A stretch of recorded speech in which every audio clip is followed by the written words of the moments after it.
Hello everybody and welcome back. My name is Birdcatcher and this is Bastion.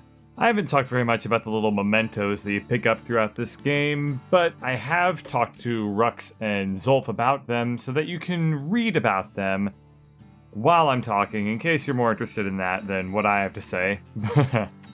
So, when you see these gears, especially with the rope tied around it, that's the symbol of Caelondia, or the city, or the place where the kid and Rux are from. And the gear kind of represents technology, which makes sense because the people of Caelondia were all artisans, they were all craftsmen, engineers, architects, that sort of stuff.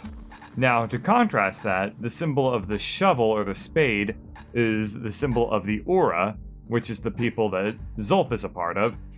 And those people were subjugated, they're more the workers, they're kind of, I guess, what you would say the lower class, even though they're more or less a different race in this game. Now, the symbol of the shovel for the Aura also has a bit of a double meaning because when the Aura were subjugated by the people of the city, the people of Caelondia, they often had to do grunt work like mining or digging and that sort of thing. And the symbol of digging and how it relates to their subjugation is very important to understanding the Aura's culture in this game. And I do use the word culture in a fairly literal sense because they go into such detail with fleshing out the culture of these two peoples that it's actually fairly legitimate. So I'm going to go ahead and get something sharp because we're about ready to take on one of the most difficult levels in the game, in my opinion. And that is the proving ground for the war machete. So I'm going to pop over to the forge and we're going to get this thing upgraded and ready to go. I think I'm going to take serrated edges and the one blade per throw because in this challenge, you're facing a lot of enemies all at once, and it's useful to kind of slow them down as well as hit multiple of them at once. So why do I say this level is the hardest? The reason I think that is because I think the war machete is terrible. I don't know if you all like it, but I think that this thing sucks. And the reason being, when you hold shift and throw it, you have no guarantee that you're actually going to hit what you're auto-aiming at, and it's really frustrating on this level, where as you can see, they just keep coming and coming and coming and coming. Now there is an easier way to do this, but if you're like me, this is how you attempt to do the level the first time, which is, you didn't know what to expect. All of a sudden, there were 1.5 million squirts. So you just go around and you try to slice them all down, and you have to spend the entire level running around, trying to throw frickin' machetes at people and missing because they don't travel fast enough to actually hit the things that you're aiming at. And if that's not enough, there's another thing thrown at you in this level, and that is these turrets, which duck when they get hit. And then you can't hit them because they become invisible. And you've never seen these turrets before this time in this game. So all of a sudden you have all these things thrown at you, and it's really hard to get first prize in this. In fact, even if you know what to do, it's really tough, in my opinion. And if that's not enough, there's another thing thrown at you in this level, and that is these turrets, which duck when they get hit. And then you can't hit them because they become invincible. And you've never seen these turrets before this time in this game. So all of a sudden you have all these things thrown at you, and it's really hard to get first prize in this. In fact, even if you know what to do, it's really tough, in my opinion. So the marker for first place on this level, the goal, is you have to kill all of your foes in under 1 minute. As you can see, I am nowhere close to that. I am definitely going to get third place on this run through. But that's okay. We're just going to keep on hunting down these little green squirts. Also, the auto-ducking turrets are counted for the foes remaining. So you have to take care of those two and hope that you don't spend too much time stuck on them. When it comes to these scragglers, you pretty much have to aim on your own and lead your shots because the auto-aim is not going to do it. And I appear to have missed a turret. Oh, there it is, down there. He had just a tiny bit of health left. Oh, third prize, to the surprise of no one. Well, at least I think on every proving ground, the very first prize that you get is an upgrade for the weapon. so that you can go back and upgrade it and try again. So here's the easy way to do it. You run up and you get them at spawn. This is not completely obvious the first time around, but it makes your life so much easier because then you don't have to spend the entire level hunting them down, and you can just completely thin them out. And now, instead of like the 70 that I had in the first one, I'm gonna only have to wind up cutting down maybe 15 or so enemies. Yes, I'm at 16 right now. Then immediately make beelines to these stands that spit out squirts. The reason being, for every squirt that they spit out, that's another foe that you have to kill. So if you get them early and don't let them spawn too many, then it becomes really easy. Now, I don't have very many of these guys to hunt down, and I think that what happened was the turrets killed a lot of the scragglers for me. So we can just go ahead, clean up the turrets, and we'll be done. So much easier, right? Completely unobvious in my opinion, but it's what you have to do. And with that, I have 7 seconds under what I needed to do. So we're gonna pick up our something pointy and our ghost blade, and we're gonna get right out of this proving ground. I suppose that there is one other proving ground which might prove to be a little difficult, and that would be the Calamity Cannons, but we're not even close to getting that one yet. So, let's just head right out of the Bastion and right on to the next level.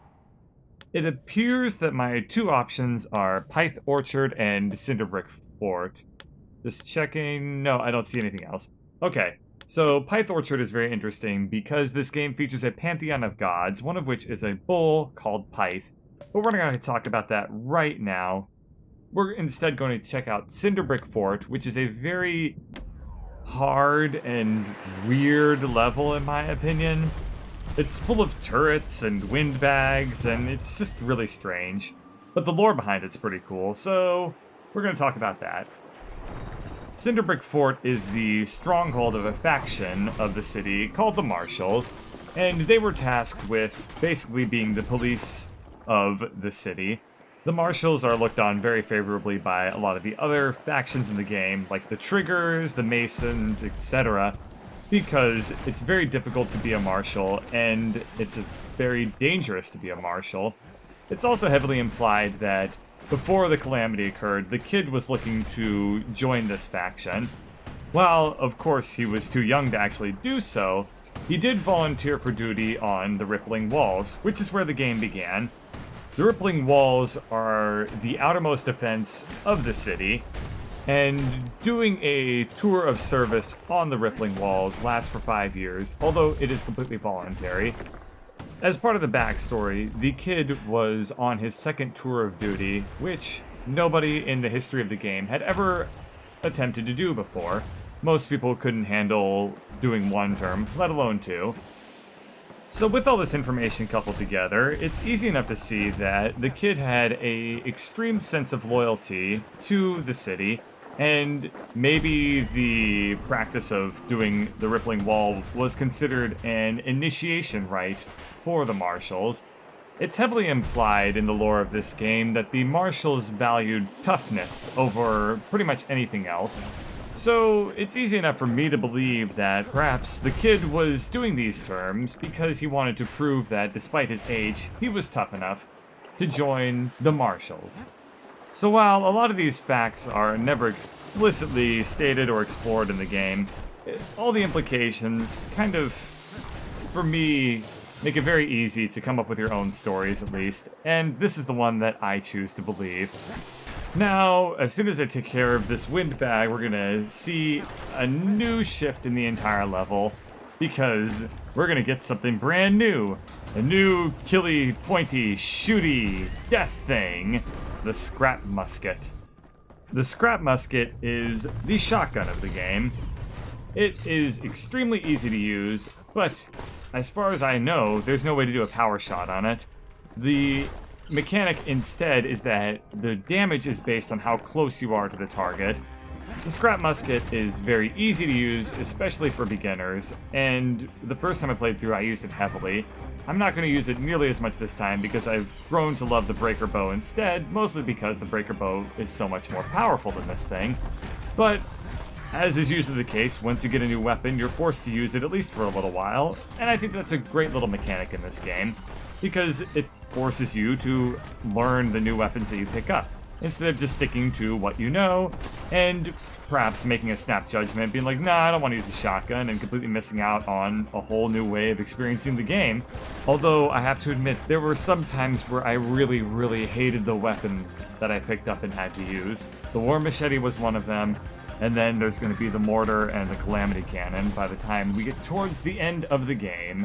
And another one to add to that list would be the Brusher's Pike, and I know that a lot of people actually think that that weapon is amazing, but I never really liked it that much.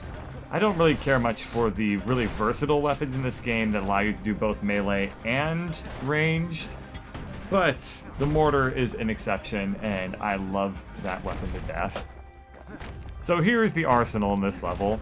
You'll find that on every level where you acquire a new weapon, there's going to be an arsenal shortly thereafter. And the reason is, they put it in case you don't really like the weapon that they gave you, or you just want to change out one of your weapons for another one, in case you wind up in a situation where you have two ranged weapons and you want a melee weapon. But I'm going to hang on to the scrap musket because it's really useful for this section especially, because look at all these squirts. Jeez, there's so many of them. You can take out a lot of them really easily. And if you're really close to these guys, then your scrap musket kind of covers your melee needs because it does a lot of damage. However, you can't really hurt this dude very much when he's spinning, so you have to keep your distance and it gets a little weak. One more flight of stairs to climb, and based on your health, you get a little message. Not a scratch on him as he presses to higher ground. Of course not, because I am awesome at this game. And we're going to just keep using the scrap musket and try to kill these boxes as quickly as we can so that we don't have to worry about the enemies that pop out of them. But they've kind of forced me down here, so I have to deal with it. Luckily, since I have full health, I'm going to get lots and lots and lots of crits from the scrap musket, because each little particle has a chance of critting, which is absolutely phenomenal. So once you make your way across this little death bridge, we move on to a new section of the level, and things get a little bit more interesting, a little bit more turrety. But first we're going to level up, so that's really nice. We'll just take care of these last few enemies and move on to the next segment. And that is the sound of next segment. I've talked a little bit before about level theming and how that's often employed in this game, and here we see more theming going on. We're in this new segment full of turrets, and to showcase that, we're now employing a new tile set. The ground is this neat little patterned ground that's very pretty, actually. So what is the theme of this section exactly? We have these turrets popping up now, and you'll notice that they're kind of far away from you. And that's basically what the point of this whole section is now. These turrets are too far away for your scrap musket to be of any use, so you have to learn how to overcome the weaknesses built into the scrap musket. Here, what I like to do is, of course, just default to using the shield and reflecting all of their shots back at them. And you get through these stab weeds. And if you were paying attention earlier, then you would notice that the narrator gave you a pithy little quote about whatever secret weapon you had equipped, because they're really crucial to getting through this awful, awful section of stab weeds and windbags. Another theme change sound and another theme change to follow it. Here, the turrets are up close and personal because they are flamethrower turrets. And now you have to overcome yet another weakness that's built into the scrap musket. Because when using the scrap musket, if you want to get the maximum effect out of it, you really have to go right up into harm's way. If you try to do what I'm doing right now and dance around the perimeter of these turrets, it takes a long time to bring them down. So here you're forced to learn a new way of using the scrap musket, and that's just basically learning how to kite these turrets, and how to use the scrap musket effectively at a more medium range instead of either really up close or really far away. So what I mean by kiting is where you get really close to the turret and back off right before the flames can hit you because they're a little on the sluggish side. And here we are at the final segment, a big ol' arena. This one doesn't test you on a specific skill, it's basically just another little combat exposition type of area. And I use the term exposition very deliberately because in this specific arena, you learn a little bit about the world. They bring out Glutus and Glandon and all their scumbag uncles. Yep, you are fighting named characters and named bosses. These two are giant Gasfellas, and it's heavily implied that before the Calamity they lived in Cinderbrick Fort in some capacity or another. However, after the Calamity, the Gasfellas, the scumbags, and the squirts all made this place a new haven for themselves. So you're basically coming in and, like in many, many, many other levels before and after this, destroying a whole bunch of innocent people just to take another core. I suppose it's just like a Ceylondian, huh? Or is that a little racist against a fictional race of people? Can you be racist against a fictional race? I don't know, there's probably a bunch of stuff about Red Guards out there that I don't want to read. And then got Rux over here implying that you can't tell Glandon from Glutus and all the Gasfellas look the same. I mean, what's that about? Alright, the game. Yes. Okay. So once you've killed everything, go around, collect your reward, and we're gonna come over here and pick up the Marshal's Badge. Kid used to dream of getting a Marshal's Badge, but not like this. And yeah, I guess it's pretty bittersweet. Just another little added touch onto the Calamity and its dramatic effects. And the idea of living in a broken post-apocalyptic world. But for now, I believe that this is a good place to stop. Hopefully in the future we'll be able to talk a little bit more about the soundtrack, but this level did not feature anything new, unfortunately. So, thank you for watching, and see you next time.